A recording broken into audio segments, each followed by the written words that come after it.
Hello everyone. कल हमने heat और वर्क के बारे में देखा। We have I think gotten a better understanding of heat and work done now. ठीक है, हालांकि उसमें भी थोड़ा बहुत आगे आता ही रहेगा। हीट में भी अलग अलग तरीके से, जैसे अगर हीट जो होती है कांस्टेंट वॉल्यूम पे होती है तो उसको इंटरनल एनर्जी कहते हैं। ठीक है, और अगर वो कांस्टेंट प्रेशर पे होता है तो उसको एंथैल्पी कहते हैं। भैया एंथैल्पी क्या है, ये सब चीज़ें आएंगी, है ना। तो जानना भी बाकी है, लेकिन हीट अपने बेसिक लेवल पे और वर्क डन अपने बेसिक लेवल पे हम सीख चुके हैं कि क्या है। ठीक, अब जो नेक्स्ट कड़ी आती है इसी सब चीज़ों में, जो हमने प्रॉपर्टीज़ की बात करी थी, उसमें नेक्स्ट जो आता है दैट इज़ इंटरनल एनर्जी। अभी इंटरनल एनर्जी क्या है? अगर मैं तुमसे पूछूं तुम्हारे अंदर की शक्ति, है ना, मेरे अंदर की शक्ति, तो मेरे अंदर की शक्ति क्या है? तो तुम बहुत सारे फंडे दे सकते हो, बहुत फिलोसफिकल हो सकते हो। तुम कह सकते हो कि सर आपके, अगर मैं तुमसे ये क्वेश्चन पूछूं, तुम बोलोगे सर मेरी जो मेरा मनोबल है, मेरी जो दृढ़, क्या बोल सकते हैं उसको, डिटर्मिनेशन है, that is my power, that is my शक्ति, दैट इज़ एनर्जी। लेकिन I am not talking about that, I am talking in terms of systems. ठीक है, और सिस्टम के अंदर भी एक पर्टिकुलर टाइप के सिस्टम्स की मैं बात कर रहा हूँ। मैंने तुम्हें कल भी बताया था कि थर्मोडायनेमिक्स में मोस्टली जो सिस्टम्स की बात कर रहे होते हैं गैसियस सिस्टम्स की बात कर रहे होते हैं, और रेयरली लिक्विड सिस्टम्स की बात कर रहे होते हैं। तो गैसियस सिस्टम्स में अगर हम देखें तो गैसियस सिस्टम में मॉलिक्यूल्स होते हैं, गैसियस मॉलिक्यूल्स होते हैं, and they are moving in random directions. ठीक है, तो जब वो मूव कर रहे होते हैं रैंडम डायरेक्शंस में, तो हर डायरेक्शन की तरफ, है ना, उसके कुछ ना कुछ कंपोनेंट ऑफ काइनेटिक एनर्जी होता है। ठीक है, जिसको हम कहते हैं ट्रांसलेशनल काइनेटिक एनर्जी। तो उसकी ट्रांसलेशनल काइनेटिक एनर्जी हो सकती है। अब कोई मॉलिक्यूल अगर मान लो ऐसा है, मतलब दो एटम वाला डायटॉमिक मॉलिक्यूल है या कोई लीनियर मॉलिक्यूल है, तो वो ऐसे भी घूम सकता है ना, ऐसे भी घूम सकता है अपने इन दोनों के एक्सिस, इन दोनों के बीच में कोई एक्सिस हो तो, या फिर ऐसे भी घूम सकता है ना। तो ये रोटेशनल काइनेटिक एनर्जी होगी।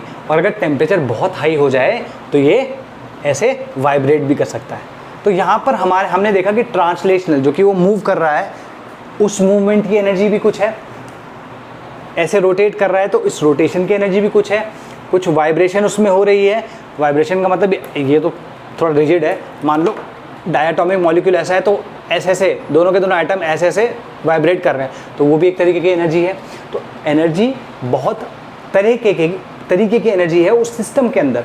उन सारी एनर्जीज का जो सम, और इसमें पोटेंशियल एनर्जी भी है ना। पोटेंशियल एनर्जी भी कुछ, भाई कोई चार्ज है, पॉजिटिव एक दूसरे के पास में है तो उनकी पोटेंशियल एनर्जी भी कुछ है ना। तो जो काइनेटिक एनर्जीज होगी डिफरेंट टाइप की, या पोटेंशियल एनर्जी होगी किसी सिस्टम की, सिस्टम के मॉलिक्यूल्स की, वो सबका जो सम होता है that is called internal energy. ठीक, स्टेट फंक्शन होता है, स्टेट के लिए डिफाइंड होता है। हालांकि इसकी एब्सोल्यूट वैल्यू कैलकुलेट नहीं की जा सकती, हमेशा इसकी चेंज की वैल्यू हमेशा कैलकुलेट की जा सकती है, लेकिन इनकी एब्सोल्यूट वैल्यू कभी कैलकुलेट नहीं की जा सकती। बिकॉज एक मॉलिक्यूल की हम बात कर रहे हैं माइक्रोस्कोपिक लेवल पे, तो उस लेवल पे तो हम कैलकुलेट कर ही नहीं सकते ना, एस्टिमेट ज़रूर कर सकते हैं, है ना।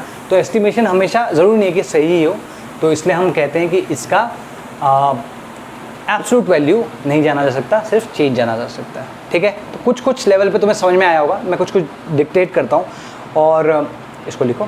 ठीक है, तो लिखो भाई, every system having some quantity of matter, every system having some quantity of matter. देखो मैंने तुम्हें अगेन, मैं दोबारा से बोल रहा हूँ, यहाँ पे मैं जेनरिक बता रहा हूँ तुमको डेफिनेशन, बट मोस्टली ये जो इंटरनल एनर्जी, ये सब चीज़ें जो हैं, ये गैसियस टर्म्स में या गैसियस सिस्टम्स के टर्म्स में बताई गई हैं। ठीक है, तो लिखो, every system having some quantity of matter, every system having some quantity of matter is associated with a definite amount of energy, is associated with a definite amount of energy, full stop. This energy is known as internal energy, this energy is known as internal energy। और ये denote कैसे की जाती है? E से, इसे denote किया जाता है E से। देखो भाई, U से भी डिनोट करते हैं, वो फिजिक्स में करते हैं, इनफैक्ट शायद तुम्हारी NCERT में भी U से डिनोट किया गया है। मैं U से डिनोट नहीं करता, मैं E से डिनोट करता हूँ, और E से भी बहुत सारी बुक्स में डिनोट किया जाता है। ठीक है, तो इसमें जो इंटरनल एनर्जी है वो किस किस का सम हो सकती है?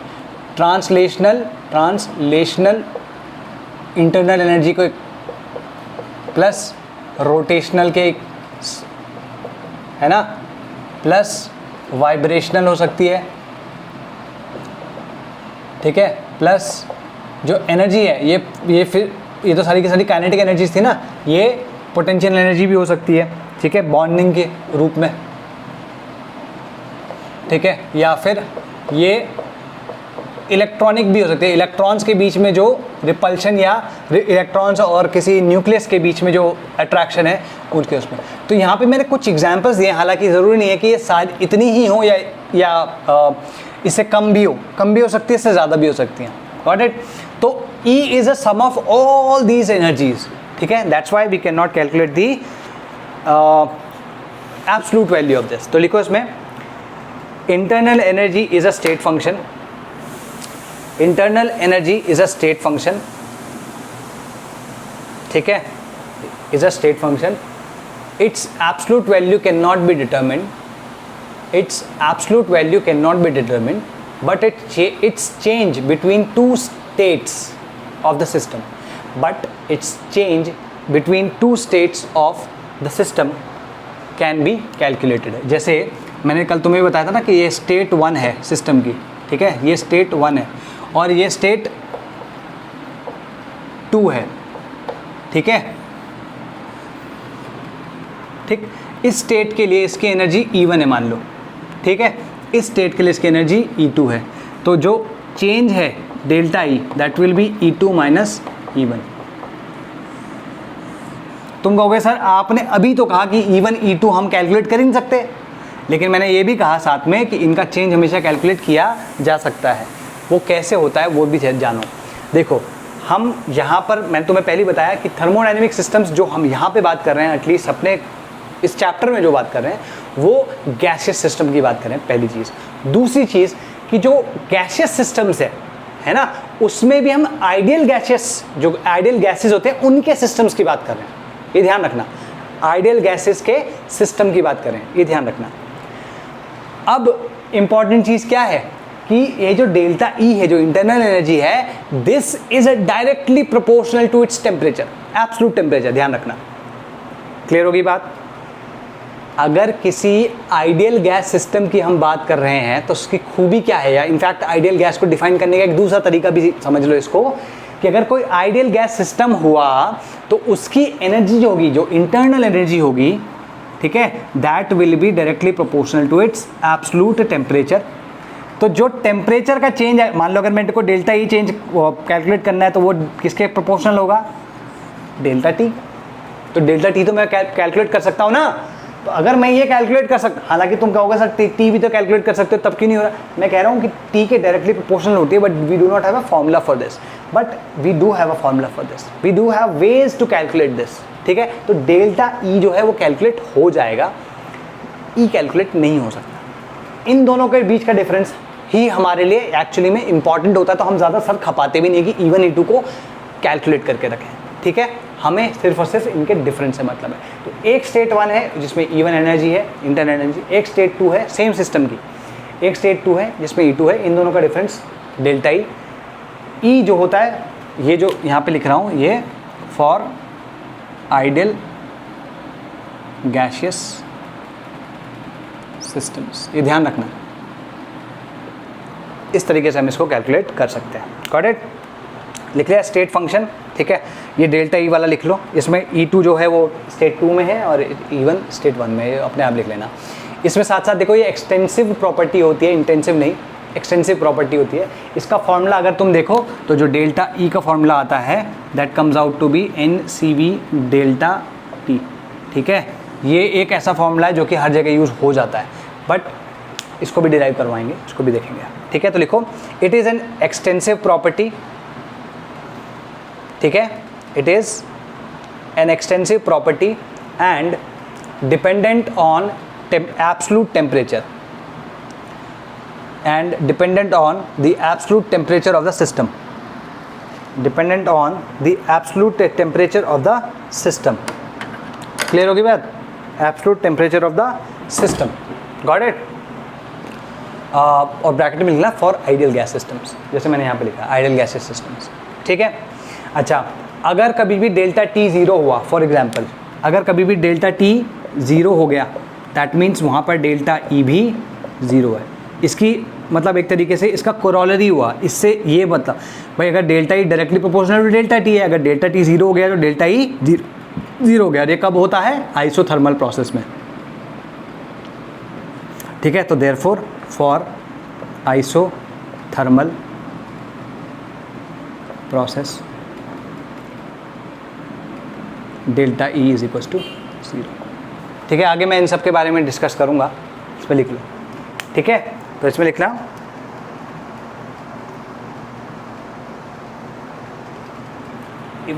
For isothermal systems delta T is zero, hence delta E is zero. Clear होगी बात? ठीक है जी।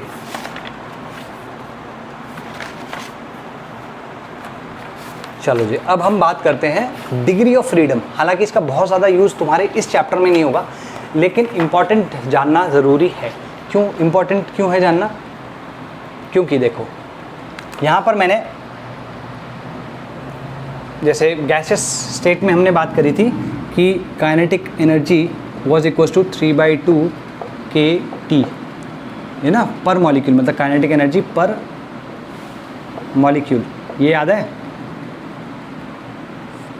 लेकिन ये चीज़ हम अधूरी बोल रहे हैं, अगर हम ऐसा बोले तो हम क्या कहेंगे, हम एक सेकंड यार, मैं इसको ना डिग्री ऑफ फ्रीडम करके हेडिंग डाल देता हूँ ताकि मतलब कुछ और चुल्ला ना हो।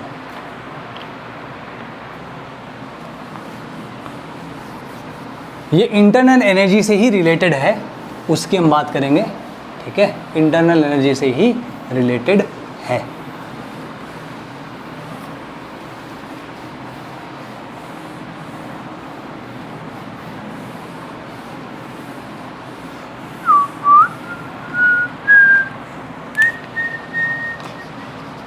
डिग्री ऑफ फ्रीडम होता है जो, और साथ में इक्वी पार्टीशन ऑफ एनर्जी की बात है। पहले डिग्री ऑफ फ्रीडम की बात कर लेते हैं, ठीक है। डिग्री ऑफ फ्रीडम क्या होती है? जैसे कोई भी मॉलिक्यूल अगर उसको बोले कि वो मूव कर सकता है तो किन किन डायरेक्शन में मूव कर सकता है? वो 3 डायरेक्शन में मूव कर सकता है, ठीक है। एक एक्स एक्सिस के अलावा, एक वाई एक्सिस के अलावा, एक जेड एक्सिस के अलावा, ठीक है। तो इसके ट्रांसलेशनल डिग्री ऑफ फ्रीडम हो गए, ठीक। अगर मान लो वही मॉलिक्यूल रोटेट भी कर सकता है तो रोटेशन का भी एक और डिग्री ऑफ फ्रीडम हो गया, है ना। तो हम या तो मूवमेंट के बेसिस पे ले सकते हैं या फिर काइनेटिक एनर्जीज के बेसिस पे ले सकते हैं। तो इसमें लिखो the total number of modes, the total number of modes on which a molecule of an ideal gas, ध्यान रखना, of an ideal gas can exchange energy during collision. देखो मैंने तुम्हें एनर्जी के बेसिस पे भी बोला और मूवमेंट के बेसिस पे भी बोला। तो मूवमेंट समझ में आ रहा है तुमको? भाई अगर मैं बोलता हूँ कि ट्रांसलेशनल डिग्री ऑफ फ्रीडम कितनी हुई? 3 हुई, एक्स वाई जेड। रोटेशनल कितनी हुई? डिपेंड करेगा। जैसे अगर मान लो एक लीनियर मॉलिक्यूल है या डायटोमिक मॉलिक्यूल है तो क्या कर सकता है? या तो ऐसे मूव कर सकता है, एक डिग्री ऑफ फ्रीडम ये हो गई, भाई ऐसे ऐसे कहीं से भी मूव करे, एक तो ये हो गई। और दूसरा क्या है कि अपने ही एक्सिस के अराउंड ऐसे मूव रोटेट करे, तो 2 रोटेशनल हो गई। और अगर वाइब्रेट करेगा तो वाइब्रेट कैसे करेगा? ऐसे ऐसे, ठीक है, एक वाइब्रेशनल होगी। तो इसमें लिखो of an ideal gas can exchange energy during collision is known as its degree of freedom. तो जो डिग्री ऑफ फ्रीडम है इसको हम F से डिनोट करते हैं, ठीक है। तो पहला क्या हो जाएगा?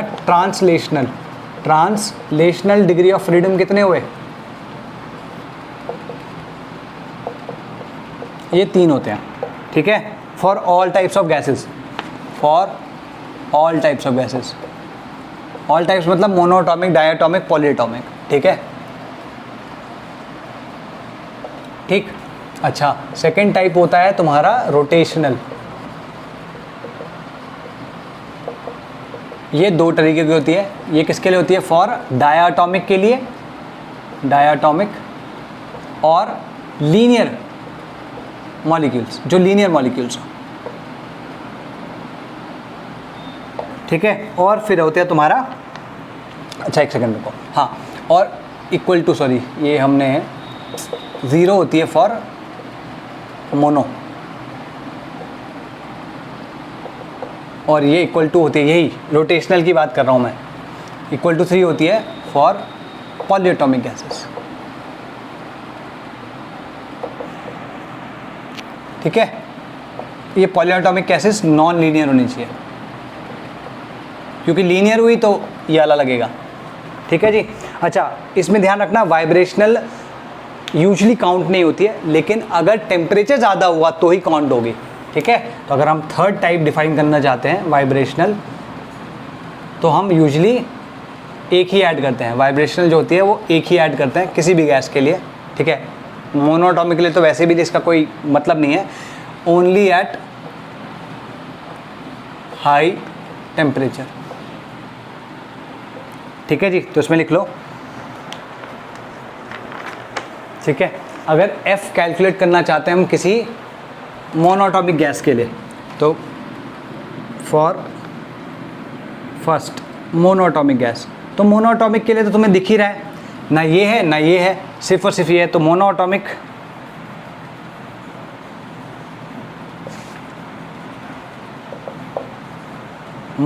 Gas F is equal to 3 for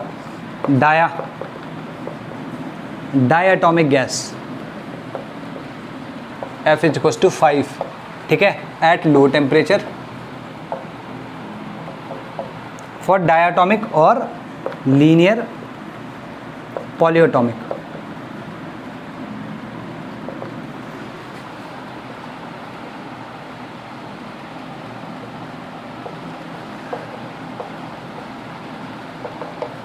ठीक है, और लीनियर पॉलीएटॉमिक के लिए F is equal to F equal to 5 हो गया, और ये एट लो टेम्परेचर है, और अगर देखें तो F इक्वल टू 6 क्या होगा एट हाई टेम्परेचर। ये जेईई में बहुत पुराना क्वेश्चन आया हुआ है। ठीक है जी, और ठीक है, और F इक्वल टू C, और ये थर्ड वाला for non linear polyatomic gas F is equal to 6। ठीक है, एट लोअर टेम्परेचर भी, क्यों? क्योंकि यहाँ पे रोटेशनल इसके 3 होते हैं। ठीक है जी, क्लियर होगी बात? तो मैं वाइब्रेशन के बारे में ऑलरेडी लिखवा चुका हूँ, क्लियर होगी बात? ठीक है जी, अभी law of equipartition of energy, ये इंपॉर्टेंट है। Law of equipartition of energy, देखो इसमें इस पार्ट को मैं लिखे रहने देना चाहता हूँ, नीचे लिखते हैं law of equipartition of energy. ये law of equipartition of energy क्या है?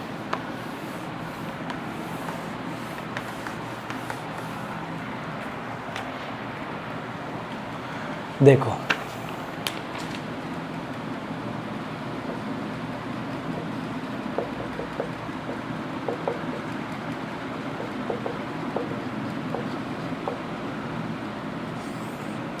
Law of equipartition of energy का मतलब है कि जो भी एनर्जी होगी, काइनेटिक एनर्जी, वो उसकी सारी डिग्रीज ऑफ फ्रीडम में इक्वली बटी होगी।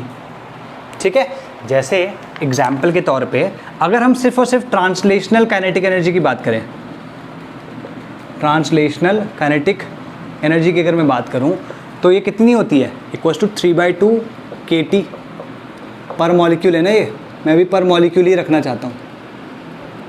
ठीक है, जो आइडियल गैस के लिए ऐसा था।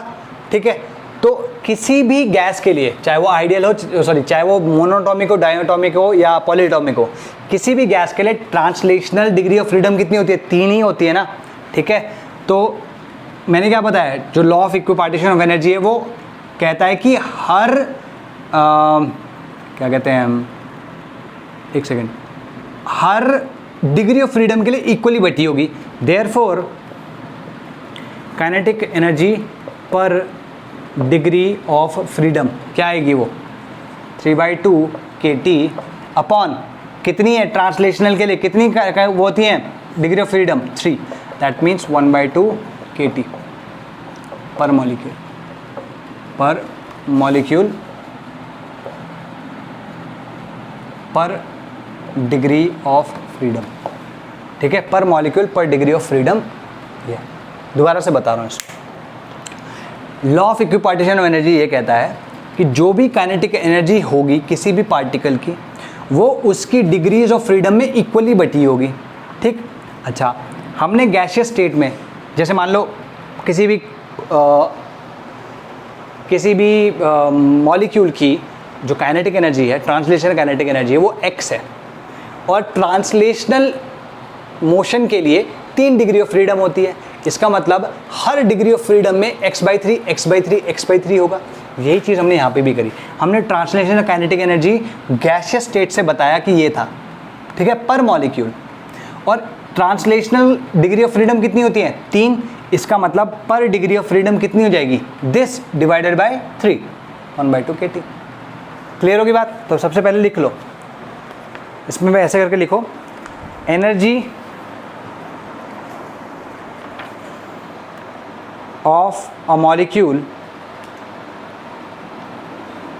energy of a molecule is equally distributed among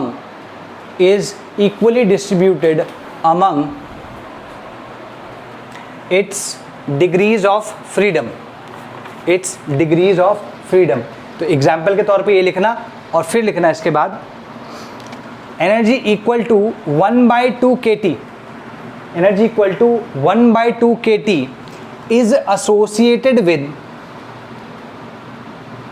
is associated with each degree of freedom per molecule, is associated with each degree of freedom per ideal gas molecule। Clear होगी बात? यहाँ पर K क्या है? बोल्ट्जमैन कांस्टेंट है, ध्यान रखना, it's Boltzmann constant. ठीक है, तो अगर मैं एनर्जी की बात करूँ तो energy per molecule degree of freedom equals to 1/2 kT हो गया। तो मान लो किसी की डिग्री ऑफ फ्रीडम 3 नहीं है, टोटल डिग्री ऑफ फ्रीडम 5 है, तो 5/2 kT हो जाएगी ना उसकी एनर्जी। तो अगर मान लो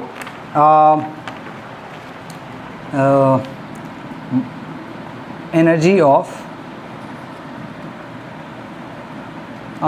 मॉलिक्यूल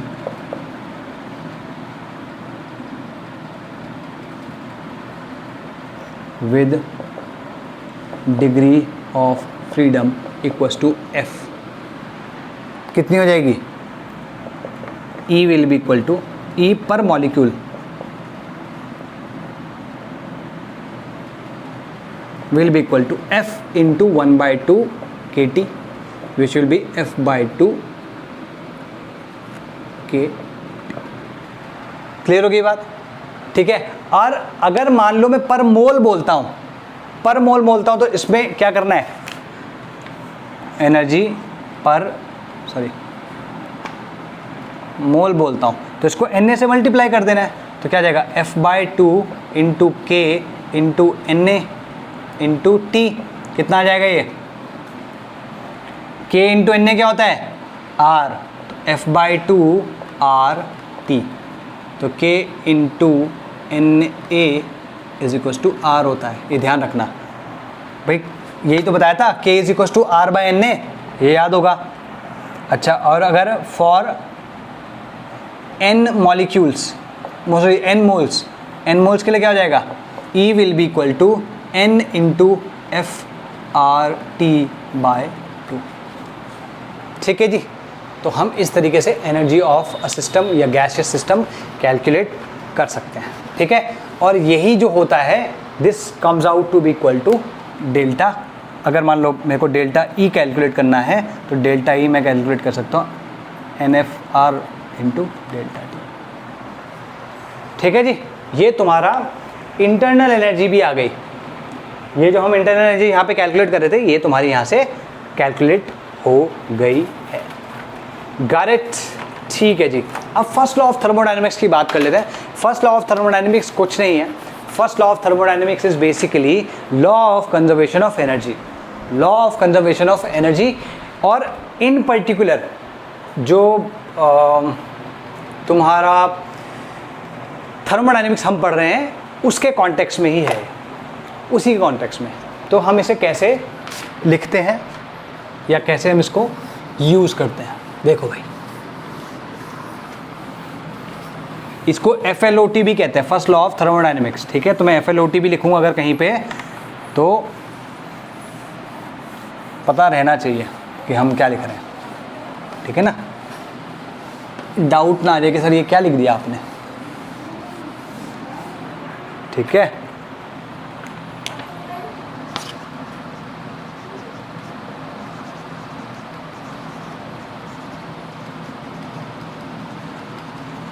काफ़ी सारे इसमें ना थियोरेटिकल पार्ट है, तो बहुत सारे क्वेश्चंस ऐसे नहीं बन पाते इसमें, मतलब मैं थियोरेटिकल क्वेश्चंस बना पाऊंगा अभी, कुछ जो न्यूमेरिकल क्वेश्चन है थोड़े बाद में बनेंगे, ठीक है। इसको हम FLOT भी लिखते हैं। इसमें होता क्या है देखो, एक सिस्टम है, ये स्टेट 1 पे है, ये इस टाइम पे इसकी एनर्जी E1 है, मतलब इंटरनल एनर्जी। अब हमने इसको स्टेट 2 में लेके गए, हम इसको स्टेट 2 में लेके गए,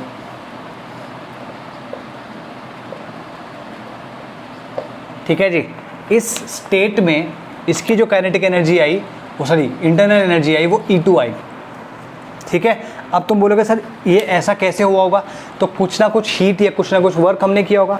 लेट से कि हमने इस पे इसे Q हीट दे दी और इस पे W वर्क कर दिया, ठीक है। तो हम क्या कह सकते हैं कि E1 थी, उसमें हमने Q वर्क दे दिया, सॉरी Q हीट दे दी, W वर्क कर दिया, और टोटल इंटरनल एनर्जी अब क्या होगी, वो इन तीनों के सम के इक्वल होगी। बट जितनी थी उसमें कुछ ऐड हुआ और कुछ और ऐड हो गया, टोटल E2 के। तो भाई जो एनर्जी पहले थी और जितनी दी गई उसका सम ही तो फाइनल इंटरनल एनर्जी के इक्वल आएगा। तो ये तो तुम्हारा law of first law of thermodynamics है। क्लियर होगी बात, ठीक है। तो उसमें लिख लो, बहुत सारी डेफिनेशंस है, वो सारी डेफिनेशंस में लिखवा रहा हूँ, है ना। और इसमें से कोई सी भी यूज़ कर सकते हो स्कूल में, गॉट इट। तो इसमें लिखो, दो FLOT मतलब first law of thermodynamics has been stated, the FLOT has been stated in different forms, it is merely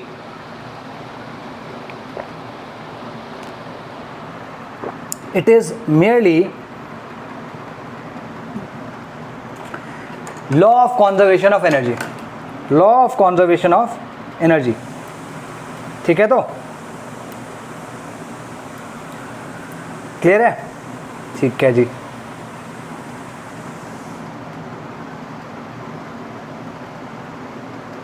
ठीक है, अब इसकी डेफिनेशन लिखो। All the laws of thermodynamics, ये डेफिनेशन नहीं है, एक ऑब्जर्वेशन है। All the laws of thermodynamics are based on observation and there is no experimental proof. कोई एक्सपेरिमेंटल या थियोरेटिकल प्रूफ नहीं है, एक्सपेरिमेंटल प्रूफ है, थियोरेटिकल प्रूफ नहीं। देखो, all the laws of thermodynamics are based on, all the laws of thermodynamics, ये तो पहला है, अभी दूसरा तीसरा भी आएगा, ठीक है। All the laws of thermodynamics are based on observations only and there is no theoretical proof for them, तो पहली डेफिनेशन लिखो, पहली definition, energy cannot be created और destroyed, this is law of conservation of energy only, है ना। Energy cannot be created और destroyed but it can be converted from one form to the other, ये पहली हो गई। दूसरी definition लिख सकते हो, सिमिलर टाइप की ही है, उसमें लिखो, the total energy of an isolated system, the total, भाई आइसोलेटेड सिस्टम में क्या है, एनर्जी का कोई एक्सचेंज ही नहीं है, तो उसकी टोटल एनर्जी हमेशा कांस्टेंट रहेगी। The total energy of an ideal system, isolated system, the total energy of an isolated system remains constant though it may change from one form to the other, got it, ठीक है। Third देखो, energy of the total energy of the universe is always constant या conserved, not constant.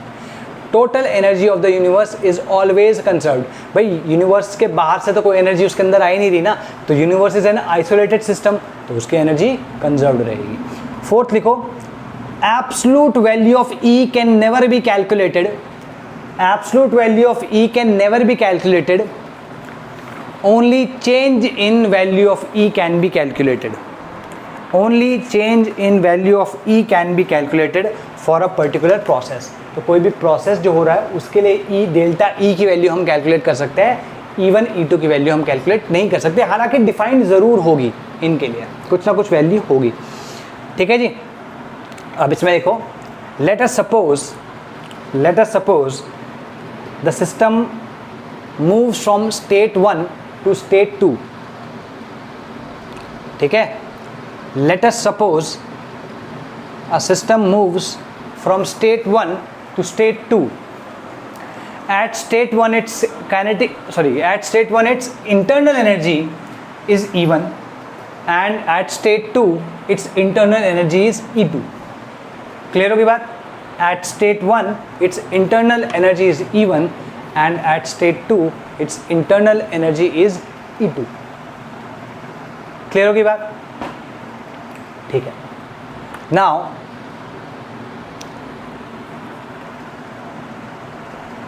Q amount of energy was given to the system. First, जो दो हमने changes किए हैं वो क्या है? First, Q amount of energy was given to the system, and second, W amount of work was done on the system. W amount of work was done on the system. ठीक है जी, clear हो गई ये बात? तो अगर ऐसा है तो अकॉर्डिंग टू, अगर if this is true, according to लिखो, according to first law of thermodynamics, according to first law of thermodynamics, E2 will be equal to E1 plus Q plus W। ठीक है जी, E2 is equal to E1 plus Q plus W। तो E1 को अगर मैं इधर ले जाऊं क्या आएगा? Q plus W। ठीक है, तो इसको हम क्या कहते हैं? अभी तो बताया था मैंने, delta E, delta is equal to Q plus W। और यही कल मैंने तुम्हें लिखवाया भी था, this is the mathematical expression. अगर तुम चाहो तो यहाँ पे मैथमेटिकल एक्सप्रेशन ऑफ FLOT लिख सकते हो, हेडिंग चाहो तो तुम लिख सकते हो। ठीक है, क्या हो गया? ये delta E is equal to Q plus W। ये बहुत इंपॉर्टेंट है, बहुत सिंपल है लेकिन इंपॉर्टेंट है। ठीक है, इस पर कुछ ना कुछ क्वेश्चंस आ ही जाते हैं। ठीक है, इस पे लिखो, this is the mathematical statement of first law of thermodynamics. This is the mathematical statement of first law of thermodynamics. मान लो कि जो एनर्जी है वो सिस्टम ने दी थी, तो क्या हो जाता है? यही जो तुम्हारे सामने एक्सप्रेशन लिखा है, इसमें Q की जगह तुम क्या नेगेटिव वाली जो वैल्यू है वो डाल दोगे, प्लस W। या अगर मान लो work was done by the system, तो तब तुम क्या करते हैं? Delta E Q plus W की क्या वैल्यू होती है? नेगेटिव वैल्यू होती है, negative value.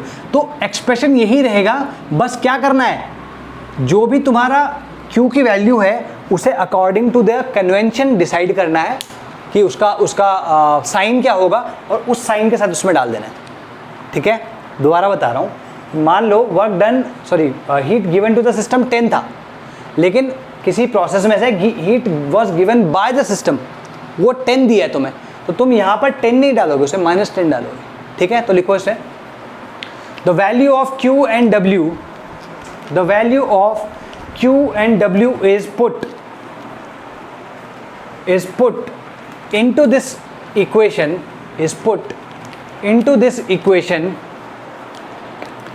by considering the sign, या with sign ऐसे लिखो, is put into the system with sign। ठीक है, with sign, the sign of Q and W will be decided as per the given convention, as per the given convention। ठीक है, तो इसके basis पे दो डेफिनेशंस और आती हैं फर्स्ट लॉ ऑफ थर्मोडायनेमिक्स की, वो भी बता देता हूँ। ठीक है, तो लिखो, the net energy change the net energy change of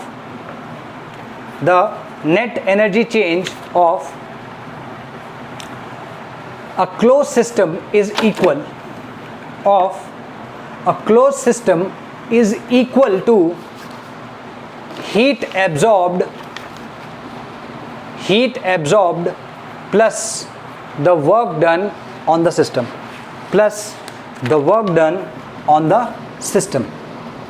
ठीक है जी. या फिर जो दूसरा डेफिनेशन है वो लिखो, the net energy change of a, ठीक है, the net energy change of a closed system, the net energy change of a closed system is equal to heat absorbed by the system minus the work done by the system. work done on the system नहीं है, अब work done by the system. ठीक है जी, clear होगी बात. तो definition बहुत अलग अलग तरीके के 50 और निकाल सकते हैं, फ़र्क नहीं पड़ता. तुम्हें एक या दो डेफिनेशन जो मैंने शुरुआत में लिखवाई थी वही याद रखनी है. ठीक है, क्लियर हो गया भाई. अच्छा जी, अभी जैसे इसकी जो मैथमेटिकल फॉर्म है वो ये है. तुम्हारी मैथमेटिकल फॉर्म क्या है? Delta E is equals to Q plus W. अब जो डब्ल्यू होता है वो मैकेनिकल वर्क है. कौन सा? मैकेनिकल वर्क है ना. मैकेनिकल वर्क किसके इक्वल है? Minus P external delta T. तो तुम डेल्टा ई को हमेशा डाल सकते हो क्यू माइनस पी डेल्टा. अच्छा, एक्सटर्नल में इसलिए चलो ठीक है कि एक्सटर्नल लिखने की ज़रूरत नहीं है क्योंकि अभी स्पेसिफाई नहीं किया है कि ये रिवर्सिबल प्रोसेस था या इरिवर्सिबल प्रोसेस. अगर रिवर्सिबल प्रोसेस हुआ तो हम पी गैस को यूज़ कर सकते हैं यहाँ पे. इरिवर्सिबल हुआ तो हमें पी एक्सटर्नल यूज़ करना पड़ेगा. ठीक है जी. तो हम यहाँ पे जो ये है ये एक्सप्रेशन भी लिख सकते हैं. Got it. ठीक है. अब calculation of different quantities in first law of thermodynamics. ठीक है. तो डेल्टा ई को कैसे कैलकुलेट करना है? अब इसमें डेल्टा ई को की डेफिनेशन समझो, लिख लो इसमें. Thermodynamic definition of ideal gas, ये लिखो. Thermodynamic definition of ideal gas ये क्या होती है? As per delta E. Delta E की टर्म्स में लिखो इसे भाई. कैलकुलेशन ऑफ ये डेल्टा ई कैलकुलेट कर तो लिया, मैं क्यों बता रहा हूँ अलग से. ठीक है, बस इसमें ये लिख लो thermodynamic definition of ideal gas. किसके रिस्पेक्ट में? ई के रिस्पेक्ट में. इसमें लिखो if for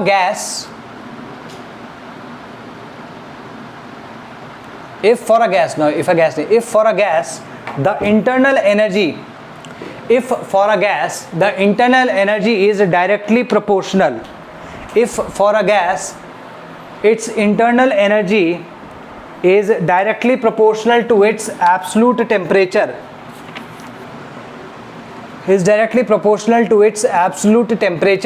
then the gas is termed as ideal gas. तो आइडियल गैस को बताने का तरीका क्या हुआ कि del E upon del V at constant del V at constant temperature will be 0, या फिर del E upon del P at constant temperature will also be 0. क्यों? क्योंकि डेल ई और डेल ई जो है वो प्रेशर या एनर्जी जो है, internal energy, that is not dependent on the volume और दी प्रेशर. ना ही वॉल्यूम पे डिपेंड करता है ना ही प्रेशर पे डिपेंड करता है, इस और सिर्फ टेम्परेचर पे डिपेंड करता है ना.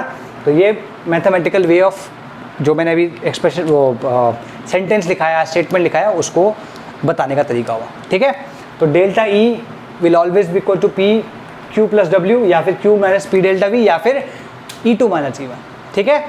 चलो आज के लिए इतना काफ़ी है. इसको कितना लिखो तुम, इसको समझो. इसके बाद हम जो एप्लीकेशंस हैं और जो फर्स्ट लॉ ऑफ थर्मोडायनेमिक्स की वो लिखेंगे, डिफरेंट टाइप्स ऑफ वर्ड्स को कैलकुलेट करेंगे, and then we will move on to thermochemistry. चलो भाई, बाय बाय, टेक केयर.